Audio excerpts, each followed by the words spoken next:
I will promise that I will play it in Title Tuesday at some point. Thank you so much, Magnus. And true to his word, Magnus Carlsen, the world #1, plays the cow in Title Tuesday. The question marks already flowing from the engine. He spends 2 tempi to put his knight on a terrible square. Don't believe me, listen to the man himself. Basically, like the cow, we spent 2 tempi placing the knight on a terrible square. And it just gets worse, because this is the opening. Push those 2 central pawns 1 square, then bring out the second pony here, bishop g2, and now the position is so bad that this is what Magnus has to say. I'm sorry. Like, I cannot place my knight on b6. I know that this is not the cow. It's just, it goes against everything that I stand for. So he pushes pawn e5, not a full-bred cow here, but a semi-cow, a kind of sow, if you will, the ugly cousin of the cow. This knight develops here, pawn to c6, and it just gets worse, because after white attacks the center, bishop e7, h4, here's what Magnus had to say about this opening. See, now I have to deal with this stupid pawn push. Ugh.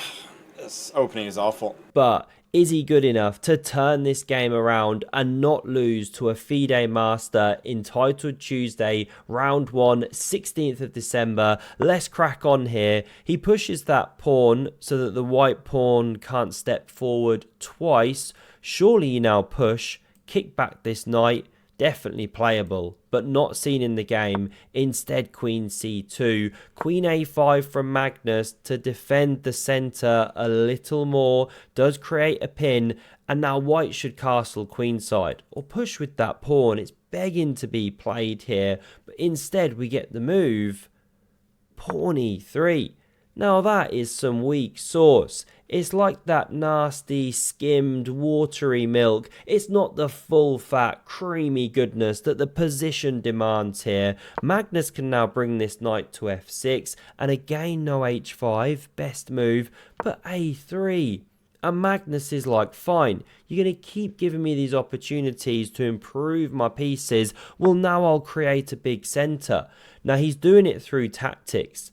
The knight defends the pawn here, so the queen can't capture, and this knight can't capture because it's pinned. But hang on, what if you go b4 here? Well, this is the line. The queen has to step this way, and the pawn can't be taken, or there's this tricky move at the end of the line where you win the queen. g4 can be played to technically save things, but this isn't what white wants. Black's doing great here. So running back, you couldn't take the pawn. You'd have to play knight h2. The position gets weird after d5, f3. Let's pause it there. Queen's a bit in Siberia here, looking kind of weird, possibly getting trapped. The centre's under fire, but black's gained some space. Let's come back. We didn't see b4. We saw the knight step back. And although the pawn's about to drop, Magnus can now push d5, set up an overpowered connect 4, and win himself some brand new chafe cream, or anti-chafe cream I should say. You've got to look after the others. We now see this pawn pushing on here. Queen d8's played. A shameful retreat, said Magnus, but not really, because it covers the centre. And now f3 is order of the day. Chip away at the centre. Queen b3 on the board though, and bishop e6. Magnus whispers, stack my bishop. He's now in command, and bishop f1 is a stinky, winky move. What's the idea of that? Castles Magnus plays. Surely you go h5 now. This is what Magnus had prepared. And he's going to bring that knight out somehow, some long way after moving this one and then going f5. Okay, it takes a lot of time, but not even played. We get a4. Magnus can now go bishop d6, and now the knight has a square on e7. He even voluntarily brings it round, shows what a bad manoeuvre out of the opening that was, because he's literally now bringing it straight back on the third move. We get bishop a3, takes, queen takes, apparently a mistake, and this better, but I don't know. It plays games, this looks natural, knife f5, a lovely haystack, And I gotta be honest, this opening's terrible. But if you want to learn some proper chess openings, use Lotus Chess. Link is in the description. I'm afraid it won't be suggesting the cow, but it will suggest some great attacking chess, gamifies it, keeps it fun, and it's free to get started. Check it out, link below. This knight now heads around, and so Magnus fights against that plan with pawn to g5. Excellent chess, because although you open the h-file, who's that really favouring?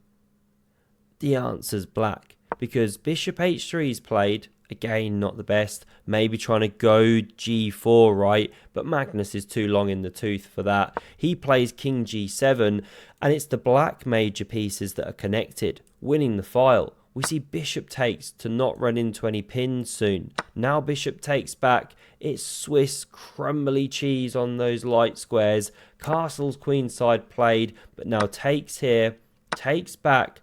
And these are some of the candidate moves for Magnus. All good, but none of them played. He goes a6, peeling open that queenside for the attack. b6, disgusting, gives a pawn, and for what? And now Magnus's plan is black and white, just like his skin. He can go for the attack here. What to do? Knight rotating around, going for the square, but we get check. Now this king moves out the way. I mean, you could have jumped, but how long are you going to live there for, right? When you're in a pin. Could this come one day if the queen moved? So we saw the king step, knight attacked, defended, and now Magnus whispers, do you even rook lift, bro? Brings that one to the game. Rook c1 challenges, and we get takes here simply. Giving up that amazing light squared bishop. Why would you do it? Well, it massively simplifies Magnus's play. All 4 rooks on the file. Someone is about to get rook rolled, but knight g4. And this is one of the awesome points, how Magnus sees these things in a flash. He can transition the game now. This rook's getting overloaded. So in the game we saw queen e7, looking for counterplay. Magnus just steps up. He's in command still, 2 minutes up on the clock, got the pressure. a5. Distracts the queen. I mean, don't do that. You lose a queen. She moves here and then check the king. But the problem here is it's just one check. Magnus blocks it and we see resigns. Why? Because this is crashing down. You know, how do you hold on to it? If you go for a mass exchange, well, then you take here. What if you try this? Well, then you're winning a piece. What if you don't take? What if you try and wait? Well, you can't. You're losing a piece. This is pinned. I mean, when you stop and look at it, white's in a bit of a Zwischenzug. Sorry, not Zwischenzug. Zugzwang. Wrong German word. Say you go queen e7 to wait or something. Then there's rook b4 even to crash through. Try and defend. Knight takes on f2. So you just can't hold it all together. Magnus takes it home, and he did also win the entire Titled Tuesday. Some amazing games I want to bring you soon. But first, have a look at the video on screen if you want to see another opening, which is terrible, but somehow Magnus makes it work. It's an incredible game. Thanks very much for watching, and see you soon. Cheers.